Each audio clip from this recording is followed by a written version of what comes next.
जय हिंद।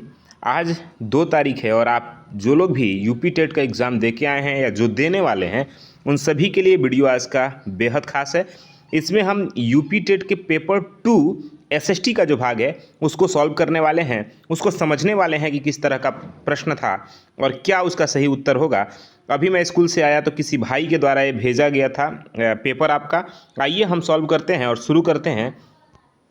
देखिए प्रश्न है आपके सामने, आप देखेंगे प्रश्न पूछा है कि शहरी वातावरण में उच्च स्तर के ध्वनि प्रदूषण के लंबे समय तक संपर्क में रहने से आमतौर पर कौन सी स्वास्थ्य समस्या होती है। तो ध्यान रखिए मेरे भाई, जब भी कोई प्रदूषण हो, ठीक है ना, बात समझ में आ रहा है, हृदय रोग की समस्या हो जाती है। बात को ध्यान रखिएगा। देखिए मेरे भाई, आप इसको समझिए, जब भी ध्वनि प्रदूषण होता है तो उसमें होता क्या है कि जब शहरी वातावरण में उच्च ध्वनि बढ़ता है, ध्वनि प्रदूषण होता है, तो लंबे समय तक जब भी आप ध्वनि के संपर्क में आते हैं तो उसमें उच्च रक्तचाप यानी ब्लड प्रेशर, उच्च रक्तचाप हो जाता है, नींद में कमी आने लगती है, मतलब चिड़चिड़ापन होता है, और अंततः हृदय रोग हो जाता है। हृदय रोग का खतरा बढ़ जाता है। तो विकल्प डी सही है। आगे बढ़ते हैं अगले प्रश्न की तरफ। तो अगला प्रश्न देखिए, चावल और आलू जैसे खाद्य पदार्थों में पाए जाने वाले कौन सा पोषक तत्व ग्लूकोज में टूटकर शरीर के लिए ऊर्जा का मुख्य स्रोत बनता है। तो इसका सही विकल्प है मेरे भाई, ध्यान रखिए, कार्बोहाइड्रेट विकल्प है, सही है, ठीक है ना। चावल और आलू में बहुत अधिक मात्रा में स्टार्च होते हैं जो एक प्रकार का जटिल कार्बोहाइड्रेट होता है, ठीक है ना, और पाचन के दौरान यह ग्लूकोज में टूट जाता है जो शरीर को ऊर्जा प्रदान करता है, ठीक, तुरंत ऊर्जा प्रदान करता है। अगला प्रश्न है कि वह कौन सी स्थिति है जिसमें थायराइड ग्रंथि बढ़ जाती है जिससे सांस लेने और खाना निगलने में रुकावट आ सकती है। तो इसका जो सही विकल्प होगा वो होगा आपका गायलट, विकल्प सी सही होगा। इसमें देखिए होता क्या है ना कि आयोडीन की कमी के कारण थायराइड ग्रंथि असामान्य से अधिक बढ़ जाता है, जिसे जो गायटर है यानी गायटर या फिर कहें तो घेघा रोग इसे कहा जाता है। इसे बढ़ने से गले में सूजन आ जाती है जिससे निगलने और सांस लेने में कठिनाई होती है। तो गायटर मतलब घेंघा रोग एक प्रकार का, ठीक है ना। अगला प्रश्न है 94 नंबर प्रश्न, और कह रहा है कि भारतीय शास्त्रीय संगीत में राग संगत में प्रयुक्त लयबद्ध चक्र 3 ताल में कितनी मात्राएं होती हैं जिससे 4 समान भागों में विभाजित किया जाता है। तो देखिए इसमें कुल 16, इसको 16 भागों में विभाजित किया जाता है, सी सही है, ठीक है ना। 3 ताल, देखिए भारतीय शास्त्रीय संगीत का सबसे लोकप्रिय ताल है 3 ताल, जिसमें कुल 16 मात्राएं होती हैं। इसे 4-4 मात्राओं के 4 समान विभागों में बांटा जाता है, ठीक है। आगे है अगला प्रश्न कि नाइट्रोजन और फास्फोरस जैसे पोषक तत्वों की अधिकता से जल निकायों में शैवाल का जमाव और संभावित विषैले पदार्थों का उत्पादन होता है जिससे कौन सी पर्यावरणीय समस्या उत्पन्न होती है। तो ध्यान रखिए, इससे यूट्रोफिकेशन होता है, विकल्प सी सही है, ठीक है ना। इसमें क्या होता है ना कि जब तालाब झील में जब कृषि अपवाह या कचरे के कारण नाइट्रोजन और फास्फोरस की मात्रा अधिक बढ़ जाती है तो शैवाल का अत्यधिक विकास होता है, और इसी प्रक्रिया को यूट्रोफिकेशन यानी सुपोषण कहते हैं, जिससे पानी में ऑक्सीजन कम हो जाती है और जलीय जीव मरने लगते हैं। बात समझ में आ रहा है। चलिए आगे देखते हैं, आगे बढ़ते हैं। प्रश्न है 96 नंबर, और ये है कि निम्नलिखित में से कौन सा प्राथमिक पुरावशेष उन राजाओं के बारे में जिन्होंने शासन किया, उनके द्वारा उपयोग की गई भाषा और विभिन्न देशों के बीच व्यापार के बारे में जानकारी प्रदान करता है। तो देखिए इसका जो सही होगा ना वो होगा आपका जो सिक्के हैं वह जानकारी प्रदान करते हैं, विकल्प डी सही है, ठीक है ना। प्राचीन सिक्के ऐतिहासिक स्रोत के रूप में बहुत महत्वपूर्ण है। इनमें राजाओं के नाम, चित्र, वर्ष, लिपि सब होते हैं, ठीक है। विदेशी व्यापार संबंध का पता भी चलता है। अगला प्रश्न है 97 नंबर। प्रश्न ये है कि शहरी क्षेत्र अच्छी तरह से विकसित सुविधाओं और सेवाओं के लिए जाने जाते हैं। निम्नलिखित में से कौन सा शहरी क्षेत्रों की एक प्रमुख विशेषता का सबसे अच्छा वर्णन करता है। तो देखिए शहरी क्षेत्र की अगर हम बात करें तो विकल्प सी सही हो जाएगा, यानी उन्नत अवसंरचना और सार्वजनिक सेवाएं। देखिए शहर में बहुत सारी सुविधाएं होती हैं, लेकिन अगर बेस्ट इसकी बात करें कि शहर किस लिए जाना जाता है उसकी प्रमुख विशेषता क्या है? तो उसकी भाई प्रमुख विशेषता है उन्नत अवसंरचना यानी बेहतरीन डिजाइन और सार्वजनिक सेवाएं। बात समझ में आ रहा है ना? जैसे उन्नत अवसंरचना की बात करें तो सड़क, बिजली, परिवहन, और सार्वजनिक अगर सेवाओं की बात करें तो स्वास्थ्य, शिक्षा, संचार, परिवहन, ये सब। ठीक है ना? चलिए आगे बढ़ते हैं। क्वेश्चन नंबर है 98। चलिए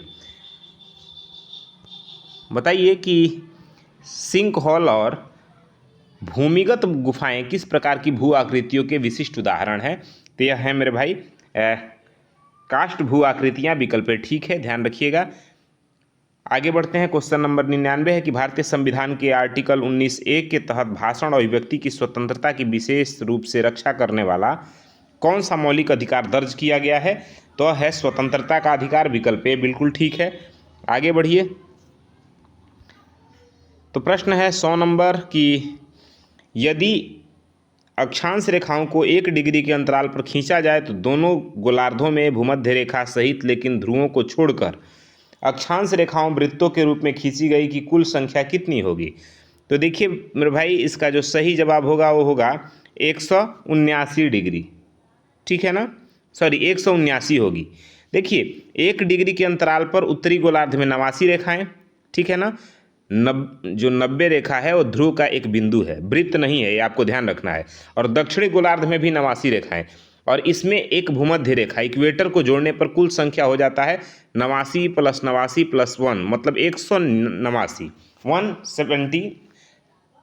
179, 179। ठीक है ना? 89 + 89 + 1, हाँ 179। ठीक है ना? चलिए आगे देखिए। 101 नंबर, किस प्रकार की जलवायु जिसमें तापमान न तो बहुत गर्म हो और ना ही बहुत ठंडा फूलों की खेती के लिए सबसे उपयुक्त हो, वो कैसा जलवायु होता है? तो इसका सही जवाब है कि वह समशीतोष्ण जलवायु होता है। विकल्प बी सही है। आगे बढ़िए। क्वेश्चन नंबर 102, कौन सा संसाधन वितरण पैटर्न भारत के खनिज भूगोल को सही ढंग से दर्शाता है? तो इसका जो सही विकल्प है वह होगा ऑप्शन नंबर बी, यानी कोयले के प्रमुख भंडार पूर्वी राज्यों में स्थित है। ठीक है ना? 103 के तरफ चलें। तो 103 है कि वैक्यूम पैकेजिंग एक डैश डैश वातावरण बनाकर नाशवान खाद्य पदार्थों को सेल्फ लाइफ को बढ़ाती है। तो डैश के जगह पे होगा विकल्प बी, यानी ऑक्सीजन रहित वातावरण। ठीक है? आगे बढ़िए। प्राथमिक चिकित्सा के मुख्य रूप से क्या तात्पर्य हैं? तो प्राथमिक चिकित्सा के मुख्य रूप से तात्पर्य हैं कि चिकित्सा पेशेवर के आने से पहले तत्काल अल्पकालिक उपचार। ठीक है ना? प्राथमिक चिकित्सा मतलब होता है तत्काल कहीं उपचार मिले। अगला प्रश्न है कि मौर्य साम्राज्य के शासन की विशेषता किस प्रकार की प्रशासनिक प्रणाली थी? तो यह केंद्रीयकृत प्रशासनिक प्रणाली थी। विकल्प ए ठीक है। ठीक है ना? आगे 106, शारीरिक शिक्षा की वह उपशाखा जो दिव्यांग छात्रों को शारीरिक शिक्षा प्रदान करने पर केंद्रित होती है उसे डैश कहा जाता है? तो ध्यान रखिए, उसे अनुकूलित शारीरिक शिक्षा कहा जाता है। विकल्प भी सही है। आगे प्रश्न है कि स्वयं राजते इति स्वराह की अवधारणा के अनुसार भारतीय शास्त्रीय संगीत में किस स्थिति में किसी ध्वनि को स्वर माना जाता है? गजब का प्रश्न है भाई, संस्कृत का प्रश्न सामाजिक विज्ञान में। ठीक है, देखिए चूंकि संगीत से जोड़ दिया है इसको, कह रहा है कि इस अवधारणा के अनुसार भारतीय शास्त्रीय संगीत में किस स्थिति में किसी ध्वनि को स्वर माना जाता है? तो ध्यान रखिए, जब वह एक स्थिर और मधुर स्वर उत्पन्न करती हो जो स्वतंत्र रूप से बने रहने में सक्षम हो। ठीक है ना? यानी आपका विकल्प सी सही है। आगे बढ़ते हैं। 108 नंबर है, ध्यान रखिए। 108 नंबर कह रहा है खेलों में प्रदर्शन को गलत तरीके से बेहतर बनाने और प्रतिस्पर्धियों पर बढ़त हासिल करने के लिए प्रतिबंधित पदार्थों या तरीकों के उपयोग को क्या कहा जाता है? तो 108 नंबर का सही होगा डोपिंग। विकल्प डी सही है। 109 नंबर प्रश्न की तरफ बढ़ते हैं। तो प्रश्न है कि खेल पोषण की कौन सी अवधारणा एथलेटिक प्रदर्शन को अधिकतम करने और पुनर्प्राप्ति में तेजी लाने के लिए प्रशिक्षण सत्रों से पहले, दौरान और बाद में रणनीतिक रूप से विशिष्ट पोषक तत्वों का सेवन करने से संबंधित है? तो इसका जो सही विकल्प होगा वो होगा विकल्प ए, यानी पोषक तत्व का समय निर्धारण। आगे है कौन सी संरक्षण विधि फलों से नमी हटाकर उनकी सेल्फ लाइफ को काफ़ी बढ़ा देती है? तो इसका सही जवाब है कि शुष्कन, ठीक है ना, विकल्प सी सही है। शुष्कन विकल्प सी सही है। आगे देखिए 111 नंबर कह रहा है कि गंभीर रूप से जलने की स्थिति में प्राथमिक उपचार के दौरान अंगूठियां, घड़ियां या तंग कपड़े जल्दी क्यों उतार देने चाहिए? बताइए। इसलिए क्योंकि ऊतकों की सूजन के कारण होने वाली रुकावट को रोकने के लिए। विकल्प बी सही है। आगे प्रश्न है कि पौधों की सामग्री कृषि अवशेषों, शैवाल या पशु अवशिष्ट जैसे कार्बनिक पदार्थों से संश्लेषित ईंधन को तकनीक रूप से डैश के रूप में वर्गीकृत किया जाता है? तो यह है जैव ईंधन के रूप में वर्गीकृत किया जाता है। डी सही है। आगे है आधुनिक ओलंपिक आंदोलन में 1900 के पेरिस ओलंपिक खेलों को ऐतिहासिक रूप से महत्वपूर्ण क्यों माना जाता है? तो इसका सही जो जवाब है वो है आधुनिक ओलंपिक खेलों में महिलाओं की पहली भागीदारी। विकल्प डी सही है, ठीक है ना। 114 नंबर प्रश्न है कि फूलों, सुगंध और सुंदरता के लिए पार्कों, सड़कों के किनारे पौधे उगाने का प्राथमिक उद्देश्य क्या है? तो सौंदर्य संबंधी उद्देश्य है। बहुत आसान है, विकल्प भी सही है। 115 है कि 30 इंच के कदम का उपयोग करके स्थिर स्थिति से मार्च शुरू करने के लिए किस ड्रिल कमांड का उपयोग किया जाता है? तो वह किया जाता है फॉरवर्ड मार्च का। विकल्प बी सही है। अगला प्रश्न है कि बीज के अंकुरण और पौधे के विकास के लिए निम्नलिखित में से कौन सी परिस्थितियां आवश्यक है? तो वह है आपकी नमी, उपयुक्त तापमान और ऑक्सीजन। विकल्प ए सही है। आगे है कि जैसा कि अर्थशास्त्र में वर्णित है, मौर्य प्रशासन की किस विशेषता ने इसके विशाल क्षेत्रों के प्रभावी शासन में सबसे महत्वपूर्ण योगदान दिया? तो 117 का जो सही जवाब होगा वो विकल्प बी हो जाएगा, यानी एक उच्च संगठित नौकरशाही और कुशल नागरिक सेवा शासन। आगे है, ऐसा करते हैं फटाफट उत्तर बताते चलते हैं, व्याख्या इसका हम लोग डिटेल में बाद में किया जाएगा, ठीक है ना। क्वेश्चन है 118, तो इसका सही जवाब है 118 का बहता पानी, विकल्प सी। 119 देखिएगा, तो 119 का जो सही जवाब होगा वो होगा आपका टेंगा, विकल्प सी, ठीक है। 120 जो है उसका सही जवाब होगा मेरे भाई विकल्प सी, भविष्य की पीढ़ियों के लिए उपलब्धता सुनिश्चित करता है दीर्घकालीन, ठीक है ना। 121 के लिए विकल्प डी, ईस्ट इंडिया कंपनी। 122 के लिए विकल्प सी, परिवार और शिक्षा। 123 के लिए 123 का जो सही जवाब होगा वो होगा विकल्प सी, व्याख्यायन। 124 जो है उसका सही जवाब होगा मिट्टी के पीएच का परीक्षण और उसे तैयार करना, विकल्प बी। 125 का जो सही जवाब होगा आपका 125 का विकल्प डी, संवैधानिक उपचारों का अधिकार। चलिए 126 का जो सही जवाब होगा वो होगा डी, ताम्र पाषाण युग। अगला है 127 का जो सही जवाब होगा वो सी, मैदान। 100 डी का जो सही जवाब होगा वो होगा ए, आगे दाईं ओर मुड़ता हुआ एक तीखा लगभग 180 डिग्री का यू आकार का मोड़ है, ठीक है ना।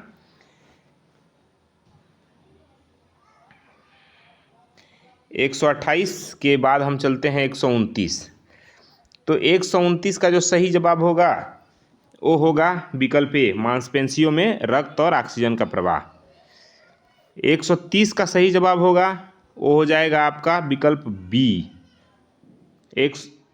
130 का विकल्प बी, कढ़ाई हुप। 131 का जो सही जवाब होगा वो होगा विकल्प डी, ग्रामीण विकास कार्यक्रमों का पर्यवेक्षण और निगरानी। 132 का सही विकल्प हो जाएगा ऑप्शन नंबर डी, दृष्टिबाधिता। 133 का जो सही विकल्प हो जाएगा होगा ऑप्शन नंबर सी, अधिक वृक्षारोपण और मौजूदा वनों की रक्षा। 133 के बाद 134 का जो सही उत्तर हो जाएगा ऑप्शन नंबर डी। उसके बाद 135 का जो सही उत्तर हो जाएगा मेरे भाई वो हो जाएगा ऑप्शन नंबर डी, स्वच्छता। 136 का जो सही उत्तर हो जाएगा वो हो जाएगा आपका ऑप्शन नंबर सी, उत्पादों को इस तरह से डिजाइन किया जाता है, ठीक है ना, ये वाला। उसके बाद 137 का सही उत्तर हो जाएगा वो हो जाएगा आपका ऑप्शन नंबर बी, ठीक है ना, 137 का बी। फिर 138 का जो सही होगा वो होगा ए। 139 का जो सही उत्तर होगा मेरे भाई वो हो जाएगा ऑप्शन नंबर ए, ठीक है। 140 का जो सही उत्तर हो जाएगा वो भी हो जाएगा ट्रिप सिंचाई, ऑप्शन नंबर ए। देखिए क्वेश्चन नंबर 41 का हो जाएगा आपका बी, जयपाल, ठीक है ना। 42 नंबर क्वेश्चन का हो जाएगा ऑप्शन नंबर सी, अवरुद्ध विकास, ठीक है। चलिए आगे बढ़ते हैं। क्वेश्चन नंबर 42 के बाद 143 का हो जाएगा ऑप्शन नंबर सी, यानी 6 से 14 वर्ष तक के आयु के बच्चों को, ठीक है। उसके बाद आगे बढ़ते हैं तो क्वेश्चन नंबर 144 का हो जाएगा ऑप्शन नंबर सी, यानी स्वामी विवेकानंद, उठो जागो और तब तक मत रुको जब तक लक्ष्य की प्राप्ति ना हो जाए, ठीक है ना। ये स्वामी विवेकानंद का कोट था। आगे बढ़ते हैं 145 नंबर प्रश्न पे। तो 145 का सही उत्तर ऑप्शन नंबर डी, पीठ पर थपकी देना और फिर पेट पर दबाव डालना। 146 का डी हो जाएगा, जीवन की रक्षा करना, ठीक है। उसके बाद 147 का हो जाएगा ऑप्शन नंबर सी, यानी ताल। 148 का सही उत्तर हो जाएगा ऑप्शन नंबर ए, वन और महासागर।